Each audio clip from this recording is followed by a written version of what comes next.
Kisah petani-petani sukses Indonesia mungkin belum terlalu banyak didengar. Padahal Indonesia punya banyak petani sukses yang mampu memajukan sektor pertanian dengan tangan mereka sendiri. Salah satunya adalah Dede Koswara, pemuda asal Ciwidey, Kabupaten Bandung ini berhasil mengembangkan labu acar hingga menjadi miliuner. Dibesarkan dari keluarga petani, Dede sejak kecil sudah berkeinginan melanjutkan usaha sang ayah di bidang pertanian. Apalagi ia memang tidak ingin menjadi karyawan dan disuruh-suruh oleh orang lain. Berikut ini kisahnya, simak video ini sampai habis. Dede berkisah, selepas lulus sekolah menengah kejuruan SMK, ia ditawari sang ayah untuk berkuliah atau masuk satuan kepolisian. Namun, Dede mengambil pilihan lain. Ia mau hidup merdeka, menjalani pekerjaan tanpa disetir orang lain. Saya nggak mau kerja di bawah telunjuk orang lain. Kalimat singkat syarat makna itu terlontar dari mulut Dede Koswara, petani labu di Desa Cukang Genteng, Kecamatan Pasir Jambu, Bandung, Jawa Barat. Pernyataan tersebut disampaikan Dede saat menjawab pertanyaan tim Detikcom terkait pilihannya menjadi petani. Kenapa memilih untuk berprofesi sebagai petani? Karena basicnya orang tua saya kan sebagai petani. Terus ke pasar juga, pasarnya cuman pasar kaki lima. Saya dulu tuh sempat dikasih pilihan sama orang tua, mau kuliah atau mau kerja di pabrik atau mau jadi polisi.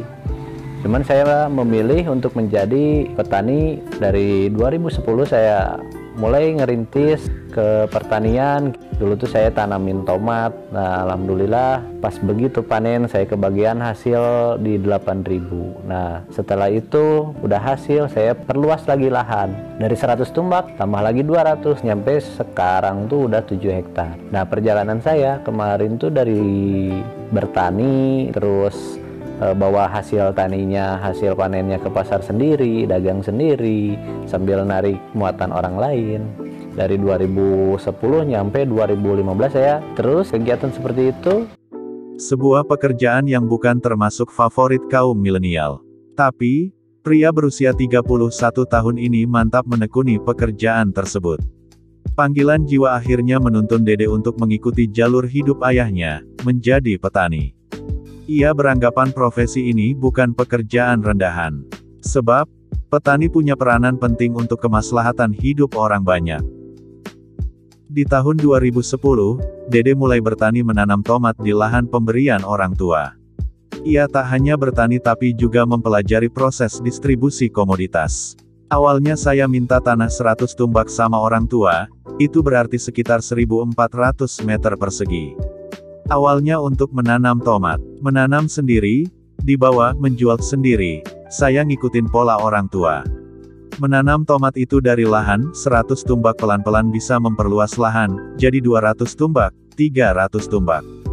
Ditambah lagi komoditasnya tanam cabai, cerita Dede kepada Detikcom beberapa waktu lalu. Dede benar-benar mendalami pengetahuan di bidang pertanian. Ia tak sekadar bertani, lalu panen dan menjualnya ke tengkulak dengan harga jual pas-pasan. Sejak awal Dede mendistribusikan hasil taninya sendiri ke pasar-pasar sampai ke Cirebon hingga Tangerang, dengan mengendarai mobil pickup. Ia tak puas hanya menanam dan memasarkan tomat, cabai, dan jagung. Ia merasa harus menanam dan memasarkan lebih banyak lagi komoditas, agar tak sengsara begitu ada satu komoditas yang harganya anjlok. Suatu ketika di tahun 2016, seorang pedagang di Tangerang meminta Dede untuk mengirimkan labu siam. Sayuran yang di Jawa Barat disebut labu acar itu ternyata cukup tinggi permintaannya. Meskipun tidak memiliki stok labu acar di lahannya, Dede menyanggupi permintaan tersebut. Ia menghubungi kolega-kolega petani di desanya yang menanam labu acar dan mengumpulkan hasil panen mereka. Awalnya gini, ada pedagang di Tangerang itu minta dikirim labu acar, saya nggak kenal awalnya sama orangnya. Tapi saya coba saja, ambil labu dari petani. Minta ke Beci, pengepul, di sini. Saya kirim awalnya 2 kuintal. Setelah itu terus bertambah pesanan, imbuh Dede. Bermula dari situ, Dede berinisiatif untuk menanam labu di lahannya. Sayuran yang biasa dijadikan lalapan ini ternyata menghasilkan untung besar buatnya. Dede menguraikan untuk menanam labu dibutuhkan modal sekitar 15 juta rupiah untuk setiap 1.400 meter persegi.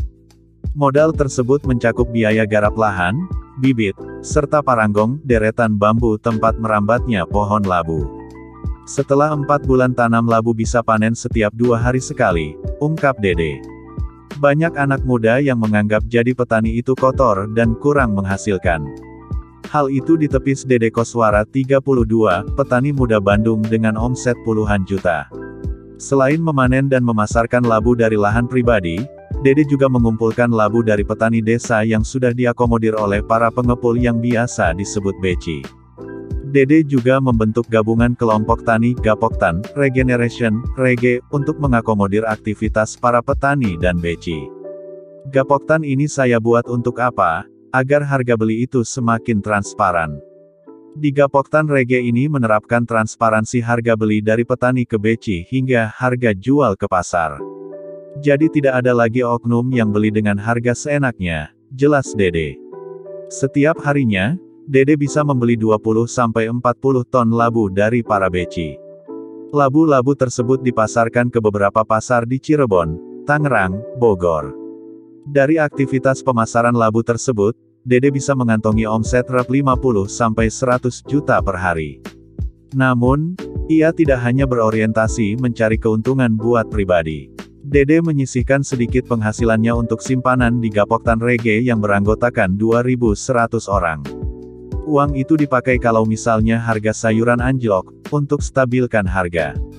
Maksudnya untuk subsidi ke petani. Dari uang itu juga bisa jalan-jalan anggota Gapoktan juga buat acara sosial, seperti kurban dan sunatan massal tahun lalu, jelas Dede. Dede membuktikan petani bukanlah pekerjaan rendahan. Ia sudah mampu membangun rumah mewah serta membeli mobil berharga ratusan juta.